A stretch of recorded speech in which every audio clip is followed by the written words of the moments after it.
Yeah, this whole issue of a Christian response to environmental issues, this is a place where it's so easy for Christians to fall off on one side or the other. The path, I think, is quite narrow, although it's clear. I would argue that the Bible does speak pretty clearly about a Christian response to environmental issues. The place to go here is obviously Genesis 1 and 2, that speaks about both the creation of the world by God and begins to tell us why God created. And throughout the creation narrative, you see everything moving towards this pinnacle of creation, man, in God's image. It's not the only part of the creation, but there is definitely a movement in the creation story, in the creation accounts, of this all moving toward man. And so at the end, God blesses man and then says, with reference to the rest of creation, to man, be fruitful and subdue. Now that language, I think the best way to understand that language is make use of. I made this for you. This is for your enjoyment and for your good. And so make use of it. Make use of it for food. Make use of it for shelter. Make use of it for health. Make use of it for advancement, all sorts of progress.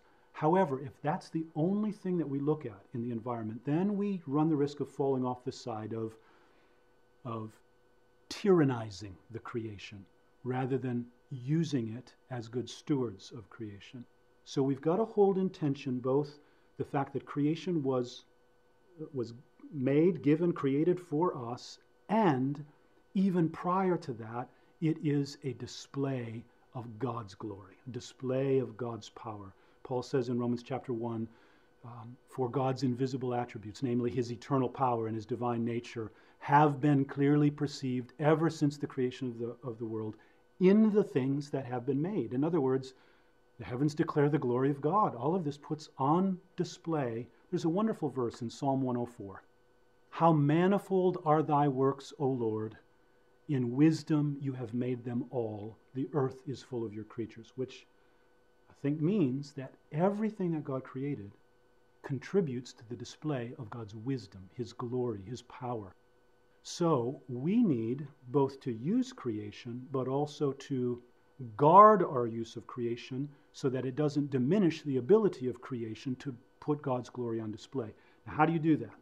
You make sure that your use of creation, well, let me back up and say, there's two powerful forces in a human heart that try to get us off the path. Human greed makes us want to use creation and not attend to the beauty of creation, which puts God's glory on display.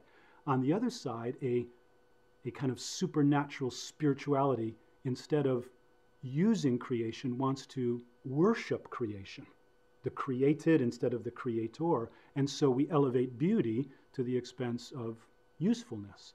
There's a way to do this, to use creation and not mar it, so that God's glory continues to be put on display through the variety of species, through the variety of things that the world is made of.